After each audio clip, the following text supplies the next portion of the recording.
करते हैं start question number 14। क्या था क्वेश्चन नंबर 14 में? ठीक है ना, देखो यहाँ पर हमें फिगर बनानी थी यहाँ पर।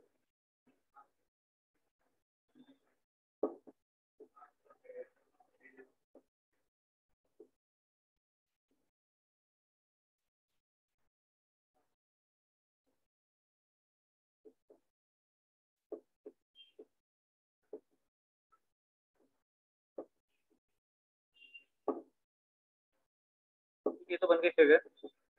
बात तो यहाँ पर कंस्ट्रक्शन भी कुछ होनी थी, तो मैं यहाँ पे लिख देता हूँ साइड में।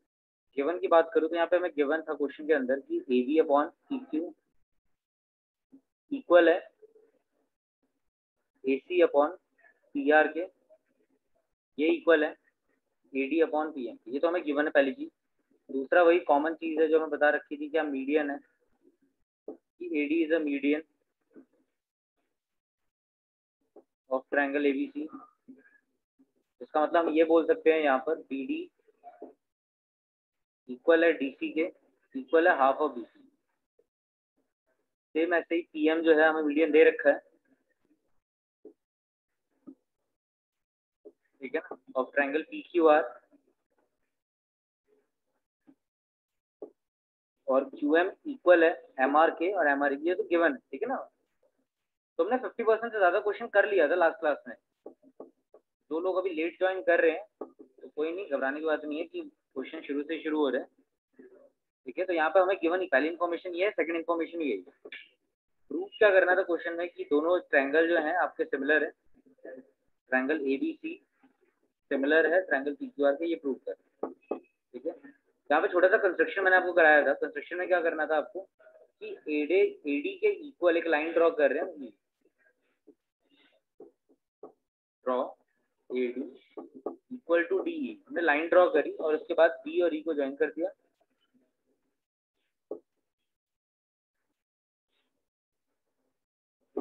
ऐसे ही यहाँ पर दूसरा कंस्ट्रक्शन करा, draw P M equal M R, M तो है सॉरी एम एन कर, यहाँ मैंने एम पी एम के इक्वल एम एन ड्रॉ करा है, ठीक है। और फिर वही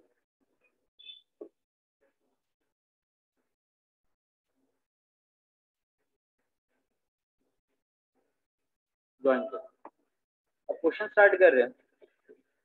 तो पहला काम क्या है कि हमें इन दोनों ट्रायंगल को कॉन्ग्रुएंट करना है।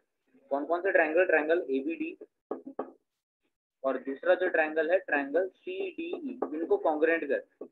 जल्दी से मेरी मदद करो, कॉन्ग्रुएंट कैसे कैसे कर सकता हूँ मैं? हाँ जी, मेरी हेल्प करो, कैसे कैसे कॉन्ग्रुएंट कर सकता हूँ मैं?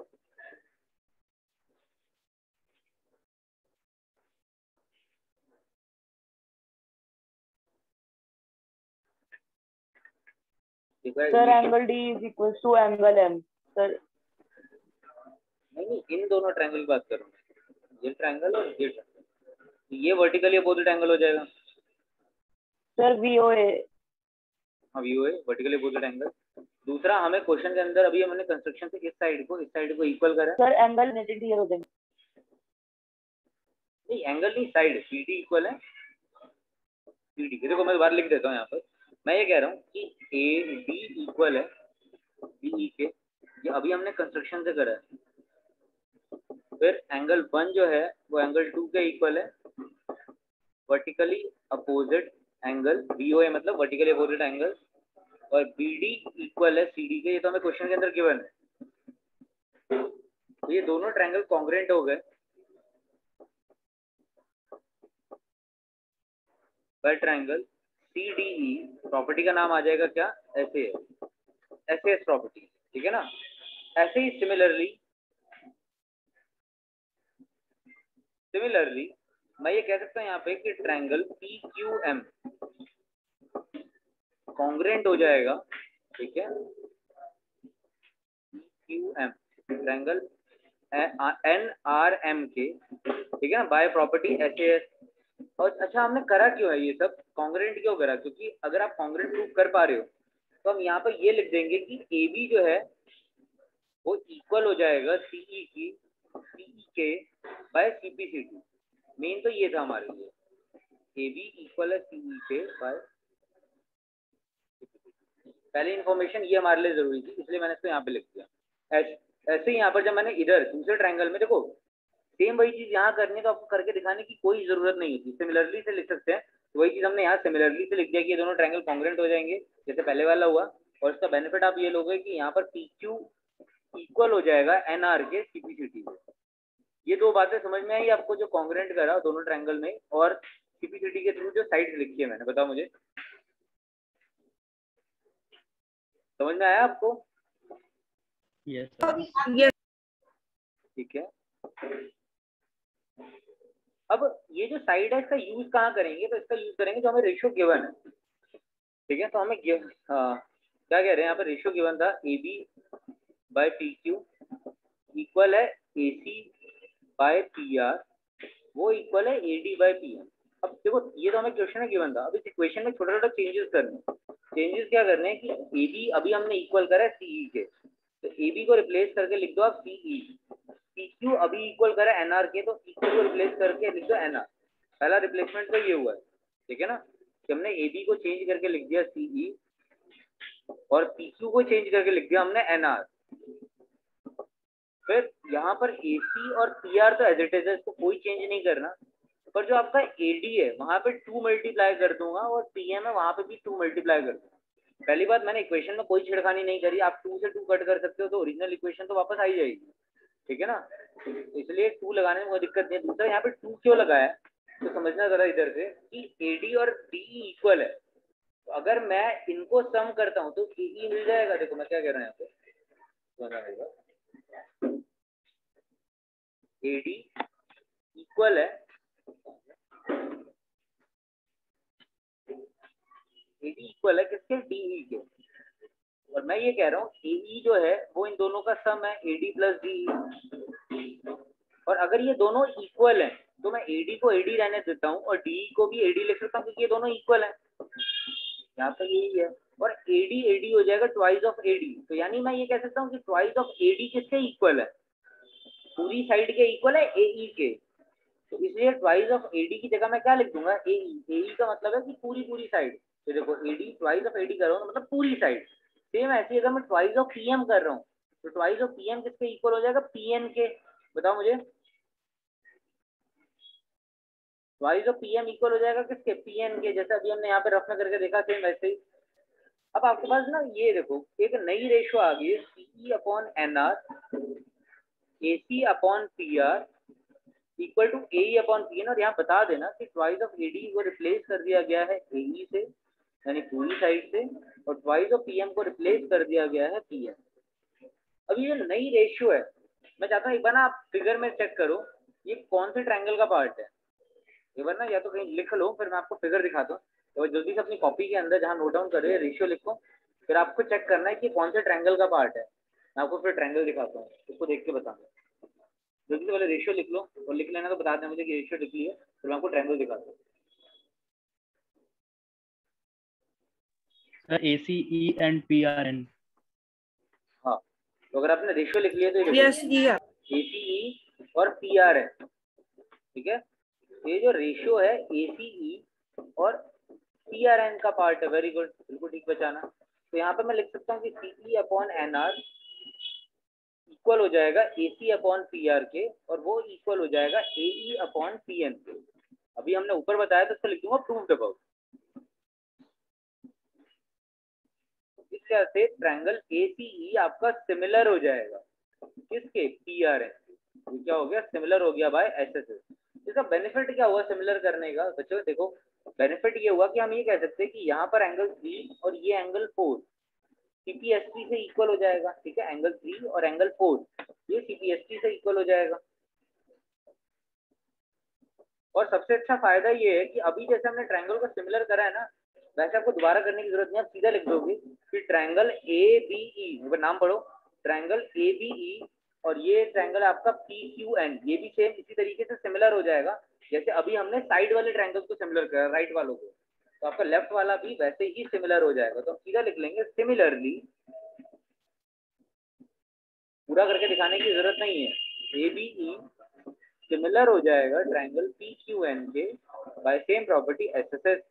अब इसका क्या बेनिफिट हुआ, लेफ्ट वाले पार्ट को सिमिलर क्यों करा, ताकि मैं ये कह सकूं कि यहाँ पर एंगल 5 और यहाँ का एंगल 6 इक्वल हो चुके हैं बाय सीपीएस। ये बहुत ज्यादा इंपॉर्टेंट है, पहले 4 नंबर में आता ही आता था। अब अगर 4 हट चुका है तो 5 में तो चलो नहीं आएगा, उसमें तो केस स्टडी आती है, 3 में आ सकता है वाला क्वेश्चन। तो 5 इक्वल हो जाएगा 6 सीपीसीटी। अब यहाँ पे 1 इक्वेशन सेकंड इक्वेशन ऐड करो, ठीक है। यहाँ पे अगर ऐड कर रहे हैं, आपके स्कूल में आपको एमसीक्यू बेस्ड असाइनमेंट मिलने शुरू हो गए हैं? सबसे पूछ रहा हूँ मैं। No sir. अभी अगर किसी भी स्कूल में मिलता है ना, मुझे ग्रुप पे फॉरवर्ड कर देना, ठीक है ना। बाकी बस रुक जाओ ये हफ्ता, और सितंबर की स्टार्टिंग में यूलाई आ जाएगी, ठीक है। फिर वही ले लेना। और मुझे ये भी बता देना आपके स्कूल में कौन सी बुक प्रेफर करा रहे हैं, फिर उसके अकॉर्डिंग भी देख लें। चलो सर मैं स्कूल में तो ओसवाल की ओसवाल बोलिए आपको बोलते हैं, तो ध्यान रखना वैसे मैं स्कूल में पहले से ही बोलते हैं। ठीक है, ध्यान रखना स्टैंडर्ड और बेसिक है। तो आप लोग अपनी मैम से कंफर्म कर देना कि आपको कौन से कोर्स में उन्होंने वो भेजा है। अब स्टैंडर्ड मैथ्स ले रखा आपने, बेसिक ले रखा, क्योंकि है तो दोनों सेम ही, पर पेपर का थोड़ा सा पैटर्न सर मेरे स्कूल में भी आ गया। क्या standard basic? Yes sir. Sir मैं स्टैंडर्ड लूंगा। हाँ, ऑल ओवर इंडिया है, सबके लिए है वो। तो वही ध्यान रखना कि जो चूज करोगे उसी के हिसाब से बुक परचेज करना। अगर स्टैंडर्ड है तो आप सर मैंने भी स्टैंडर्ड लिया क्योंकि टीचर कह रही थी, सर टीचर कह रही थी अगर आप टीचर कह रही थी अगर आप बेसिक लोगे तो फिर आप आगे मैथ्स नहीं ले पाओगे। हाँ, सबसे बड़ा ड्रॉबैक यही है कि अगर आप बेसिक मैथ्स लेते हो ना, तो आपको 11th से आगे 12th में या फर्दर कॉलेज में ना मैथ्स नहीं मिलेगा, ठीक है। और अगर आप एज अ मैथ्स अपना सब्जेक्ट रखना चाहते हो, स्टैंडर्ड चूज करा। हाँ, अगर आप अपना मैथ्स गुड अगर रखना चाहते हो तो फिर आपके लिए 11th 12th में बहुत काम आएगी फिर मैथ्स स्टैंडर्ड लेके। देखो चॉइस है, तो ऐसा नहीं कि मैथ्स चाहिए नहीं चाहिए, वो आपकी चॉइस है। आपको मैथ्स रखनी है तो आप स्टैंडर्ड लो, और मैथ्स नहीं चाहिए सर कोई फॉर्म स्टैंड बेसिक का? हाँ जी, क्या कह रहे हो आप? सर वो फॉर्म आता है गूगल फॉर्म। आपकी आवाज क्लियर नहीं आ रही, सॉरी, जरा बोलना। सर अब आ रही है? हाँ आ रही है। तो मैं कह रहा हूँ कि जो मैथ स्टैंडर्ड ऑप्शन है जो भी है, इसके लिए फॉर्म है कोई हमारे पास? नहीं, वो ना मैम, आप कोई आपको असाइनमेंट कुछ नहीं करना, जस्ट मैम आपसे पूछ के वो खुद ही फिल करके स्कूल वाले भेज देंगे। आपको इसके लिए कुछ एक्स्ट्रा काम नहीं करना, स्कूल वाले ही आपसे पूछ के या आपके अकॉर्डिंग कैलिबर के अकॉर्डिंग वो चूज करके भेज देंगे। चलो ठीक है, यहाँ पे ना मैंने इक्वेशन 1 और 2 को ऐड करा, तो एंगल 3 और 5 सम हो गया, और 4 और 6 का सम हो गया। तो अगर आप 3 और 5 का सम कर रहे हो तो आपके पास एंगल ए आ रहा है, सेकंड, और ऐसे 4 और 6 का सम करो तो एंगल पी आ रहा है। तो यहाँ हमने ये प्रूव कर दिया कि एंगल ए इक्वल है यहाँ पर एंगल पी के। बस आपका क्वेश्चन सॉल्व हो गया। अब आपको पूरा पूरा ट्रायंगल लेना है एबीसी, और दूसरा ट्रायंगल पूरा लेना है पी क्यू आर। मैं यहाँ पे ये कह सकता हूँ कि हमें क्वेश्चन में गिवन है A B upon P Q equal है A C upon P R. ये तो क्वेश्चन के अंदर गिवन ही है, तो इतना पार्ट हमने यहाँ से निकाल लिया गिवन में से। और अभी हमने प्रूव कर दिया कि एंगल ए और एंगल पी इक्वल है, तो इसको लिखेंगे प्रूव्ड अबव। तो बस triangle A B C similar हो गया ट्रायंगल पी क्यू आर के बाय एस ए, ठीक है। तो बस क्वेश्चन में यही था, एस एस के थ्रू ये वाला क्वेश्चन आपका सॉल्व हो गया। अब क्वेश्चन नंबर 15 से देखो एक बार।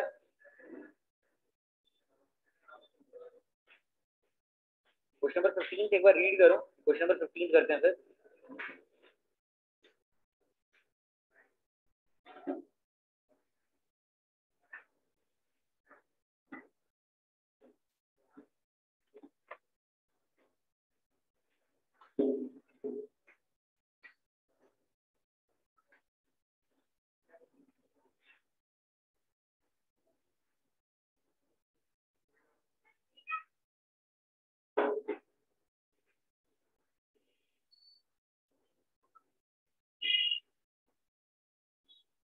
हो गया ये वाला?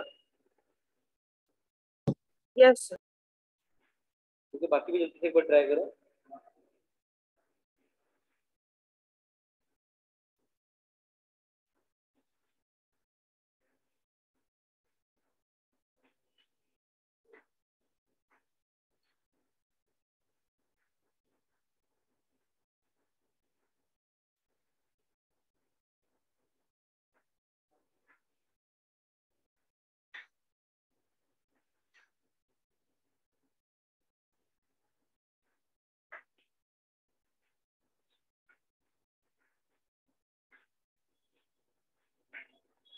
देखो वो कैसे करा बताओ मुझे। सर इसमें हम ये कह सकते हैं कि जो सन होगा उसकी पोजीशन दोनों में सेम होगी, तो उसमें जो फिगर बनाएंगे तो दोनों की रेशो सेम आएगी, मतलब 6/4 इज इक्वल टू 28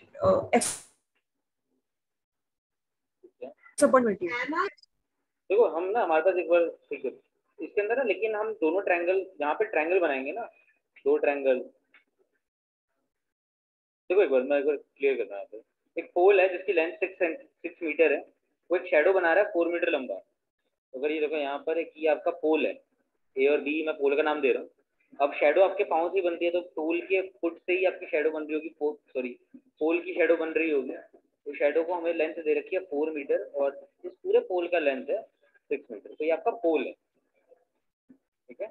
तो ऐसे ही इसके बाद बता रखा है एक टावर है जिसकी शेडो है 28 मीटर। तो आपके पास एक टावर है, मेरा टावर, इसकी शेडो है यहाँ पर 28 मीटर। मेरा पी, मेरा क्यू, मेरा आर। तो यहाँ पे शेडो दे रखी है 28 मीटर। आपसे पूछा जा रहा है कि हाइट ऑफ पोल क्या होगा। तो हम क्या करेंगे, ए को सी से ज्वाइन कर लेंगे और पी को आर से ज्वाइन कर लेंगे। ये दोनों एक ट्रायंगल लग रहे हैं देखने में, एक ट्रायंगल आपका एबीसी और एक ट्रायंगल पी क्यू आर है। पहले बताओ। Yes sir, right angle triangle. हाँ, और ध्यान रखना कि पोल जो है वो हमेशा वर्टिकल खड़ा होता है, बिल्कुल सीधा, तो यहाँ पे 90 डिग्री बनेगा। क्योंकि पोल ऐसा तो नहीं कि टेढ़ा खड़ा होता है, सीधा ही खड़ा होता है। ऐसे हाई बिल्डिंग जो होती है बिल्कुल ही वर्टिकल खड़ी होती है, बिल्कुल सीधी खड़ी होती है, इस वजह से ये भी 90 डिग्री होता है। तो दोनों ट्रायंगल के अंदर एक एंगल तो सेम हो गया 90 और 90, तो एक एंगल मिल गया। एक एंगल और ढूंढोगे तो डबल ऐसे दोनों ट्रायंगल सिमिलर हो जाएंगे। तो दूसरा एंगल कौन सा होगा, तो दूसरा एंगल होगा सी और आर। कोई मुझे बताएगा सी और आर इक्वल क्यों होंगे?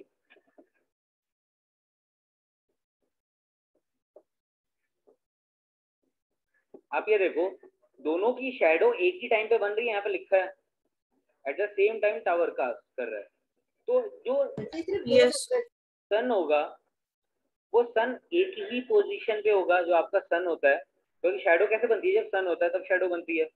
तो यहाँ पे जो पोजीशन होती है सन की, उसी पोजीशन के अकॉर्डिंग हम बोलेंगे कि ये दोनों एंगल इक्वल है। इन एंगल को बोला जाएगा एंगुलर एलिवेशन ऑफ सन। की जो शेडो बन रही है सन से वो सेम एंगल पे बन रही है। आप खुद देखना कि कभी भी अगर हम 12 बजे फिगर की शेडो देखेंगे, किसी भी टाइम पे देखेंगे, तो आपकी ये जो एंगल बनेगा सन के थ्रू शेडो का, वो सेम एंगल होगा। तो इसलिए हम लिख देंगे यहाँ पर कि एंगल सी और एंगल आर वो इक्वल है। रीजन लिख रहा हूँ मैं यहाँ पे एंगुलर एलिवेशन। ये एलिवेशन हम और ज्यादा डिटेल में पढ़ेंगे कि एलिवेशन का मतलब क्या होता है। ये जो एलिवेशन वर्ड है ना, इस वर्ड का हम मतलब और ज्यादा डिटेल में पढ़ेंगे जब हम एप्लीकेशन ऑफ ट्रिगो करेंगे। तो अभी खाली आप समझो देना यहाँ पे, इसको बोला जाता है एंगुलर एलिवेशन, कि आपका एंगल इस तरीके से बन रहा है, किसका, सन का। दोनों का सेम टाइम पे एंगल बन रहा है, तो इस वजह से ये दोनों एंगल जो सन के साथ बन रहे होंगे ना, शेडो के, बीसी और क्यूआर क्या है, शेडो है। तो शेडो का जो सन के साथ एंगल बन रहा है, दोनों का एक टाइम पे जो बन रहा है, वो दोनों आपस में इक्वल होगा। इसका जस्ट मतलब ये है, ठीक है ना।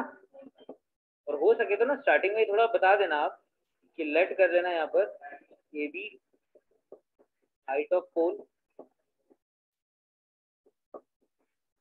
P Q height of building, ठीक है, B C shadow of pole, ये सारा बता देंगे तो ज्यादा डिटेल में अच्छे से रहेगा क्वेश्चन। और Q R shadow of building, ठीक है। यहाँ पर बिल्डिंग और पोल की जो शेडो का एंगल बना सन के साथ वो सेम था, सेम ऐसे ही पी और क्यू सेम है, दोनों 90 डिग्री है।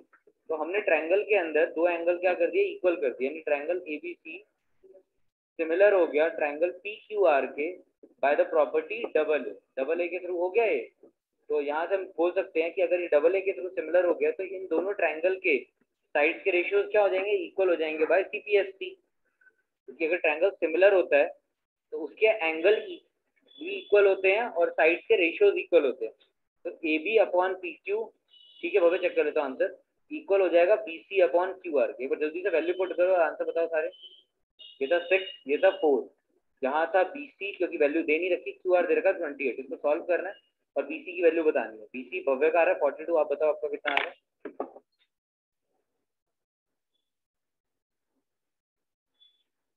सर BC है PQ उल्टा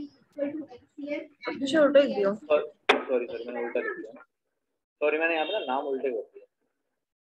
एक साइड इधर का होता है, एक साइड उधर का होता है। तो ए बी इधर का, PQ इधर का, BC इधर का, QR इधर। अब ठीक है, तो मैंने यहाँ पे वैल्यू गलत पुट कर दी।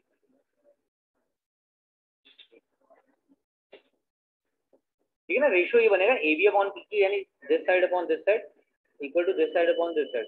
यही रेशियो क्यों लिखी है? यही इंफॉर्मेशन आपके पास गिवन है और यही इंफॉर्मेशन निकालनी है। तो AB है 6, PQ मिसिंग है, BC दे रखा है 4, QR भी दे रखा है 28। अब सॉल्व करो। 4 बंदा 4, 4 7 28, क्रॉस मल्टीप्लाई करा, वेरी गुड, 42 ही आ रहा है, PQ आ रहा है 42। तो हम लिख देंगे हाइट ऑफ बिल्डिंग कितनी आ रही है, 42। ठीक है ना, बस हो गया ये वाला क्वेश्चन 42 सेंटीमीटर। चेक करो इसमें किसी को डाउट कुछ पूछना है?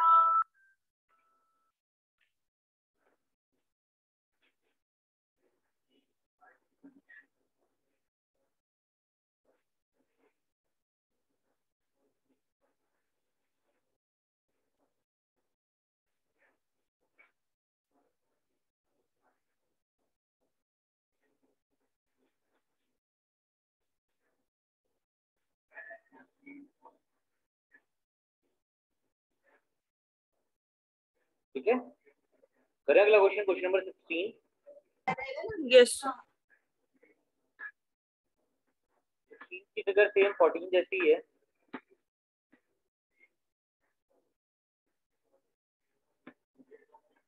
देखो बस क्या कह रहे हैं, AD and PM are the medians of triangle ABC and PQR।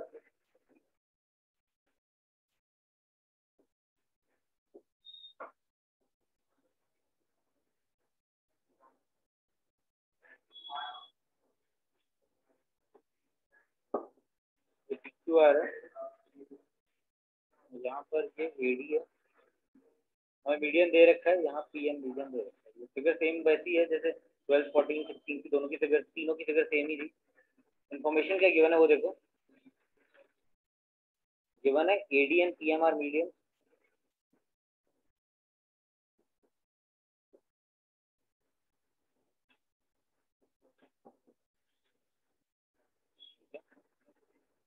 Of triangle ABC,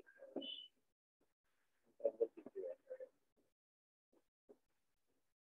और दूसरी चीज क्या गिवन है आपको कि ABC सिमिलर है किसके, PQR के। प्रूव क्या करना है कि AB अपॉन PQ इक्वल है AD अपॉन PM, ये प्रूव करना जरा। ये इजी है, उनकी तरह मुश्किल नहीं है, इजी क्वेश्चन है ये। फिर नया टॉपिक शुरू करेंगे, जल्दी करो।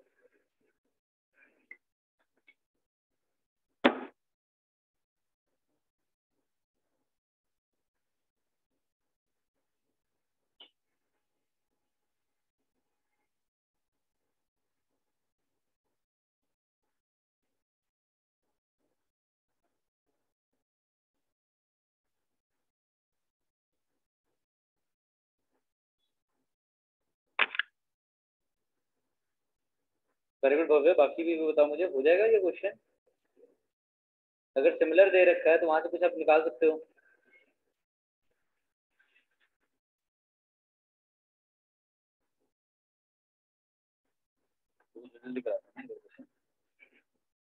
आपको क्वेश्चन के अंदर दे रखा है कि ABC सिमिलर है PQR से। अगर ये सिमिलर है तो हम ये कह सकते हैं कि AB अपॉन PQ इक्वल हो जाएगा BC अपॉन QR के CPSP के। पहली चीज तो ये, फिर ऐसे ही एंगल B और एंगल Q भी इक्वल हो जाएगा। ठीक है, सेम रीजन CPSP। अब अगर AB अपॉन PQ इक्वल है BC अपॉन QR के, देखो अभी हमने ऊपर प्रूव करा, तो इनके आखिर में अगर हाफ लगा दूं इक्वेशन तो कोई फर्क पड़ेगा? कोई फर्क नहीं पड़ेगा, क्योंकि अभी भी इक्वेशन सेम ही है।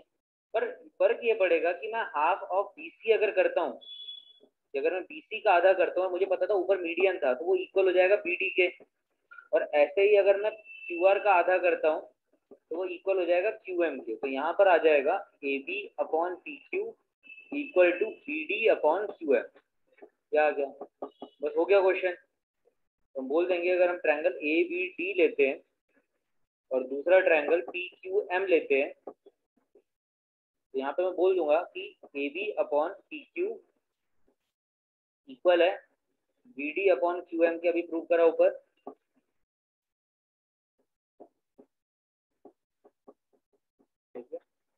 और एंगल B इक्वल है किसके? एंगल Q के। ये भी अभी ऊपर प्रूव करा था हमने CPST से। तो बस आपका ट्रायंगल सिमिलर हो जाएगा। पर हमें सिमिलर तो करना नहीं था, हमें तो रेशियो चाहिए थी। तो रेशियो आपको इसी ट्रायंगल की तो चाहिए थी। देखो आप खुद ध्यान से कि आपके पास क्या आ रहा है, AB upon PQ equal to AD upon PM। इसी ट्रायंगल का तो पार्ट है। बस CPST से प्रूव हो गया ये। ठीक है, एक बार देख लो बच्चे।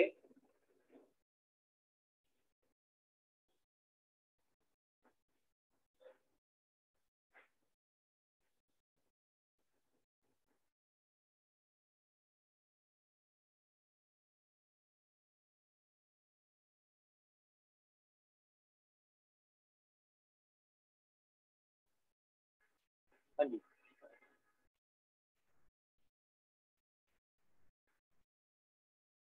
बताओ सबको समझ में आ गया? यस। तो आपने भी ऐसे ही करा था कि आपने कुछ और मेथड से करा था? मैं सोचा करा, तो उसके अंदर मैंने पहले उसके ऊपर निकाला कि एंगल ABAD नहीं, sorry, angle BAC is equal to angle BAD is equal to 2/2 of angle BAC। और फिर वैसे दूसरी तरफ का तो, और हमारे पास सिमिलर थे तो उसकी आपने वजह से हाफ एंगल हाफ BC कैसे को प्रूव करा? एंगल को से हाफ। मीडियन था ना, मीडियन है। मीडियन का तो मतलब होता है साइड इक्वल पार्ट में डिवाइड होता है। एंगल थोड़ी ना हो रहे हैं यहाँ पर, एंगल बाइसेक्टर थोड़ी ना वो। बस तो ऊपर वाला नहीं होता बच्चे, प्रॉपर्टी ये होती है कि होते तो है। नहीं होता बच्चे, नहीं होता। ये चीज ध्यान रखना कि मीडियन का काम होता है जस्ट साइड को दो इक्वल पार्ट में डिवाइड करना, एंगल को नहीं करता वो। ये चीज थोड़ा सा याद रखना, ठीक है ना। अगर वो बोलेगा ना कि it is a median and also angle bisector, तो हम कहेंगे कि ये दोनों एंगल इक्वली डिवाइड हो रहे हैं, वरना नहीं होंगे। ठीक है, ओके सर। ध्यान रखना। चलो अगला क्वेश्चन करते हैं। मतलब अगला प्रॉपर्टी समझना है हमें। देखो थ्योरम है आपकी अगली।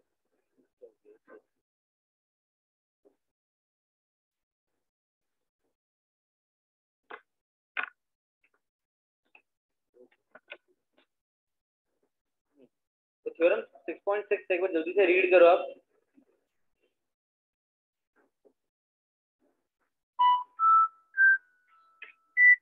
एक बार जल्दी से रीड करना थ्योरम 6.6।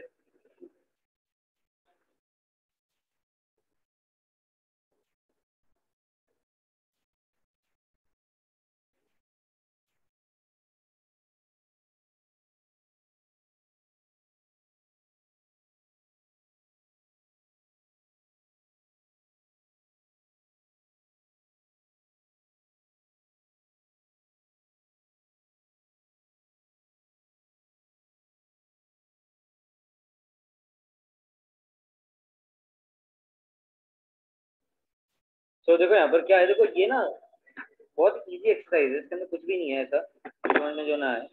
जैसे पहले वाली एक्सरसाइज में बोल सकता हूँ थोड़ा सा डिफिकल्ट है क्योंकि नई नई चीजें, सिमिलैरिटी के रूल्स हैं, पर ये बहुत इजी है। पढ़ते हैं जरा क्या थ्योरम है इसके अंदर। थ्योरम 6.6 कहता है, क्या कह रहा है कि ratio of the area of two similar triangles, कि अगर आपके पास दो सिमिलर ट्रायंगल्स हैं और अगर आप उनके एरिया का रेशियो करते हो, ठीक है ना, कि एरिया को जब डिवाइड करोगे तो वो इक्वल आएगा किसके? Ratio of the square of the square of the ratio of the corresponding side. इसका क्या मतलब हुआ समझना जरा यहाँ पे। ये आपका पहला ट्रायंगल है ABC और ये दूसरा ट्रायंगल है PQR। ये थ्योरम अच्छे से करेंगे, ठीक है ना। ये है ABC, ये है P, ये रहा Q, ये रहा। हमें गिवन ये है कि हमें कंफर्म गिवन है कि ABC सिमिलर है ट्रायंगल PQR। ये हमें गिवन है यहाँ पर, ठीक है ना बच्चे।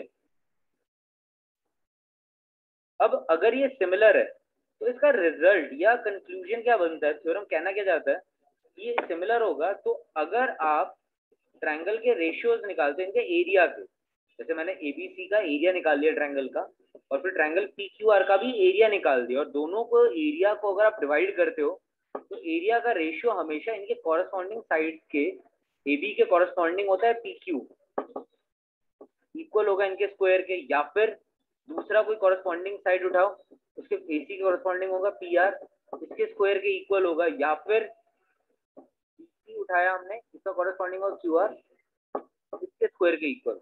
ठीक है ना, कि अगर कोई दो ट्रायंगल सिमिलर हैं तो उनके एरिया का रेशियो इक्वल हो जाएगा उनके कॉरस्पॉन्डिंग साइड्स के स्क्वायर के रेशियो के, मतलब ऐसे कह सकते हैं कि इनका रेशियो करके उनका स्क्वायर कर दे रहे हैं। ठीक है ना, एक एग्जांपल लेते हैं, जैसे कि हम एक एग्जांपल ले रहा हूं कि सपोज करो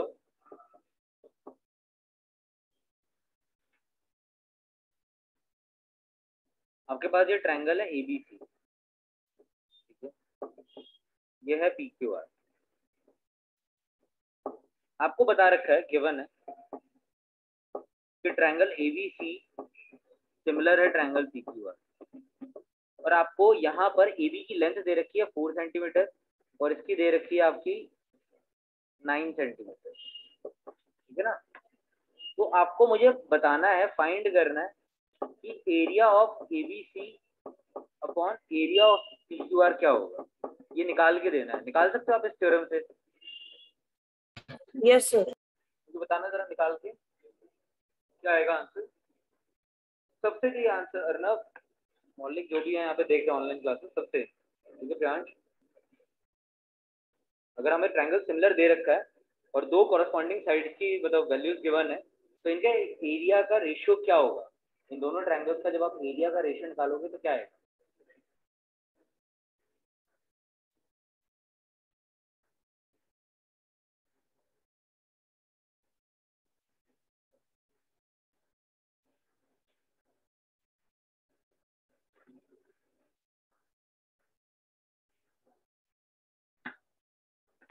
देखो अभी हमने पढ़ा, वेरी गुड, अभी हमने पढ़ा कि अगर ट्रायंगल सिमिलर होंगे, ठीक है ना, अगर ट्रायंगल सिमिलर होंगे, समझना मेरे पास, तो इसका मतलब ये है कि यहाँ पर ये वाली थ्योरम लगेगी। थ्योरम क्या कहती है कि ट्रायंगल का एरिया का रेशियो इक्वल होता है इनके कॉरस्पॉन्डिंग साइड्स के रेशियो के स्क्वायर के, कॉरस्पॉन्डिंग साइड्स के रेशियो के स्क्वायर, यानी एबी अपॉन पीक्यू का स्क्वायर, या फिर जो बची हुई साइड्स है पीसी बाय क्यूआर का स्क्वायर, या फिर एसी बाय पीआर के स्क्वायर। पर यहाँ पे जो है हमें सिर्फ एक इंफॉर्मेशन दे रखी है, क्यों भव्य ज्वाइन क्यों नहीं करोगे, तो भव्य ज्वाइन क्यों नहीं करोगे आप? सर एक बात कट गई। तो हमने इतना पोर्शन लिख लिया क्योंकि सारे इक्वल थे, सारे लिखने का फायदा नहीं, जो मेन इंफॉर्मेशन हमारे लिए यही है, इतने से आंसर आ सकता है, तो इतना पोर्शन ही मैंने लिख लिया। अब यहाँ पे वैल्यू पुट कर दो, ये दे रखा था 4, ये दे रखा था 9 और यहाँ पर था एरिया, बस स्क्वायर करना था, आंसर आ जाता। तो दोनों ट्रायंगल के एरिया का रेशियो कितना आ रहा है 16/81। तो बेसिकली ये जो थ्योरम है ये आपका एरिया के रिलेटेड कोई भी क्वेश्चन होगा ना वहां पे हेल्प करेगा। तो क्वेश्चन स्टार्ट करते हैं।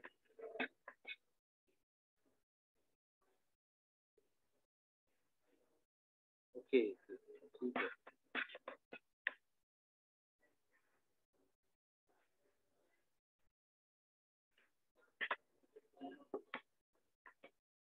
तो क्वेश्चन नंबर 1 एक बार जल्दी से ट्राई करो।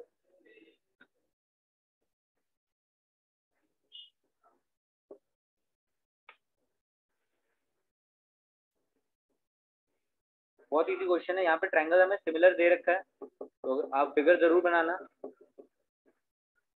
यहाँ पे दो ट्रायंगल सिमिलर है,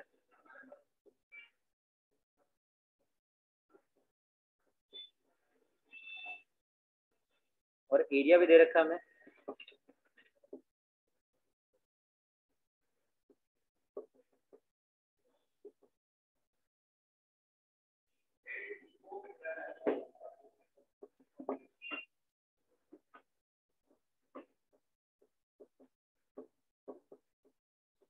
ठीक है ना, एरिया भी दे रखा है हमें, आपको EF भी दे रखा है, आपको BC फाइंड करना जरा जल्दी से बच्चे, मुश्किल नहीं है, थ्योरम भी लगानी बस।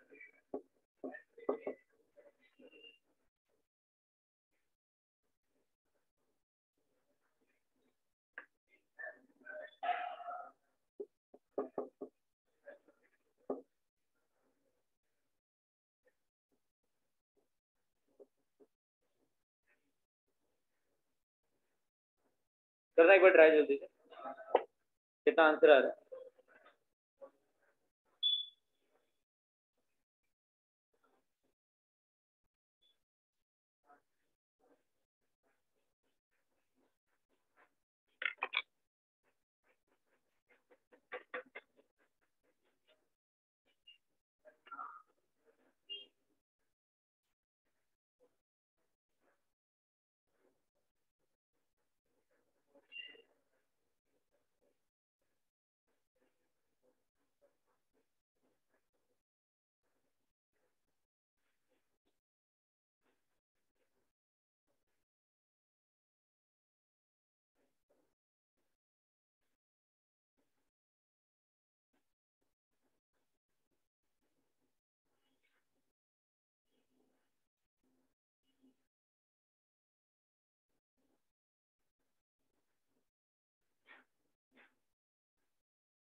तो इतना मुश्किल तो नहीं है, छोटा सा क्वेश्चन था, इतना टाइम क्यों लग रहा है। देखो